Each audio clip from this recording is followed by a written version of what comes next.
Hello guys, അപ്പോൾ ഞാനാണ് നിങ്ങളുടെ ആദ്രാമോണായിട്ട്. അപ്പോൾ ഇതാ നമ്മൾ സൺഡേ ആയിട്ടൊരു ഫോട്ടോഷൂട്ടിന് വേണ്ടിയിട്ട് ഇറങ്ങിയതാണ് കേട്ടോ. അപ്പോൾ ഇതാ നേരെ നമ്മൾ പോകുന്നത് മേക്കപ്പ് ചെയ്യാൻ വേണ്ടിയിട്ടാണ്. അപ്പോൾ മേക്കപ്പ് ചെയ്യുന്നത് നമ്മുടെ ഹിമ ചേച്ചിയാണ് കേട്ടോ. അപ്പോൾ ചേച്ചി ആദ്യമായിട്ടാണ് എന്നെ മേക്കപ്പ് ചെയ്യുന്നത്. അപ്പോൾ ചേച്ചിയുടെ വീട്ടിൽ വെച്ചിട്ട് തന്നെയാണ് നമ്മൾ മേക്കപ്പ് ഫുള്ള് കംപ്ലീറ്റ് ചെയ്തത് കേട്ടോ.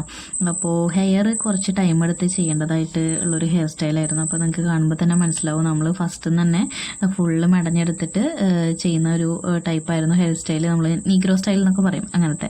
അപ്പോൾ അതൊക്കെ കഴിഞ്ഞ് ബാക്കിലെ ഭാഗങ്ങൾ ഫുള്ളായിട്ട് അതുപോലെ ഹെയറിൻ്റെ ചെറിയ ചെറിയ കേളിംഗ് ഒക്കെ ചെയ്തിട്ടാണ് ചേച്ചി ചെയ്തിട്ടുണ്ടായിരുന്നത്. അപ്പോൾ കുറേ ടൈം എടുത്തു കേട്ടോ. അപ്പോൾ കുറച്ചൊക്കെ ഞാൻ കിടന്നുറങ്ങി, ചേച്ചിയാണ് കുറേ നേരം പണിയെടുത്തത്.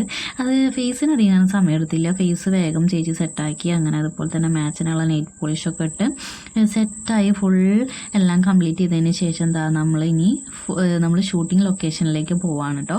അപ്പോൾ അത് ഈ ഡ്രൈവ് ചെയ്യുന്ന ചേട്ടനാണ് നമ്മുടെ ഫോട്ടോഗ്രാഫറായിട്ടുള്ള അരുൺ ചേട്ടൻ.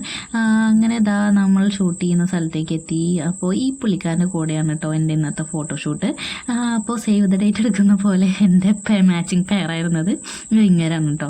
അപ്പോൾ ഈ ബ്രീഡിൻ്റെ പേര് എന്ന് പറയുന്നത് കെയിൻ കോർസോ എന്നാണ്. അപ്പോൾ ഞാൻ ആദ്യമായിട്ടാണ് ഇങ്ങനത്തെ ഒരു യമണ്ടൻ ഐറ്റത്തെ കാണുന്നത്. അപ്പോൾ കണ്ട വശം തന്നെ എൻ്റെ കണ്ണ് തള്ളി ഗായ്സ്. അപ്പോൾ ഞാൻ ഇനി എങ്ങനെ ഇതിൻ്റെ കൂടെ നിന്ന് ഫോട്ടോയും വീഡിയോ ഒക്കെ എടുക്കുന്നതാണ്. പിന്നെ എൻ്റെ ആ നിൽക്കുന്ന നിപ്പിൽ ആ ചിരിയൊക്കെ എന്ന് പറയുന്നത് വെറുതെ ഉള്ള ചിരിയാണ്. ഉള്ളിൽ മൊത്തം ടെൻഷനായിരുന്നു.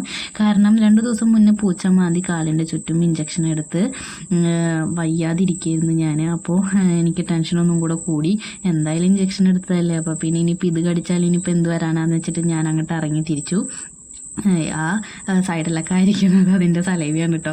അപ്പോൾ അതൊക്കെ ഞാൻ തട്ടിക്കളഞ്ഞത് നടത്താനുള്ള പരിപാടിയാണ് ആളെ. പക്ഷെ ഒരു അടിക്ക് നീങ്ങുന്നില്ല അവിടെ നിന്ന്. അപ്പോൾ ബിസ്ക്കറ്റാണ് എൻ്റെ കയ്യിൽ. അപ്പോൾ അത് മണപ്പിച്ചിട്ടാണ് നടത്തിക്കൊണ്ടിരിക്കുന്നത്. അപ്പോൾ ട്രെയിനർ കൂടെയുള്ള കാരണം വലിയ പണിയെടുക്കേണ്ടി വന്നില്ല. അപ്പോൾ ചേട്ടനെല്ലാം പറയണ്ടായിരുന്നു. അപ്പോൾ ഇതാണ് നമ്മുടെ ആഫ്റ്റർ എഫക്റ്റ് എന്ന് പറയുന്നത്. അപ്പോൾ ഇങ്ങനെ നമ്മുടെ ഈ എഫേർട്ടിന് ശേഷം നമുക്ക് കിട്ടിയിട്ടുള്ള ഫോട്ടോസും വീഡിയോസൊക്കെയാണ് കേട്ടോ അത്. അപ്പോൾ എല്ലാവർക്കും ഇഷ്ടപ്പെട്ടു എന്ന് ഞാൻ വിചാരിക്കുന്നു. അപ്പോൾ ലൈക്ക് ചെയ്യുക, കമൻറ്റ് ചെയ്യുക, അതുപോലെ തന്നെ മാക്സിമം സപ്പോർട്ട് ചെയ്യുക ഗൈസ്.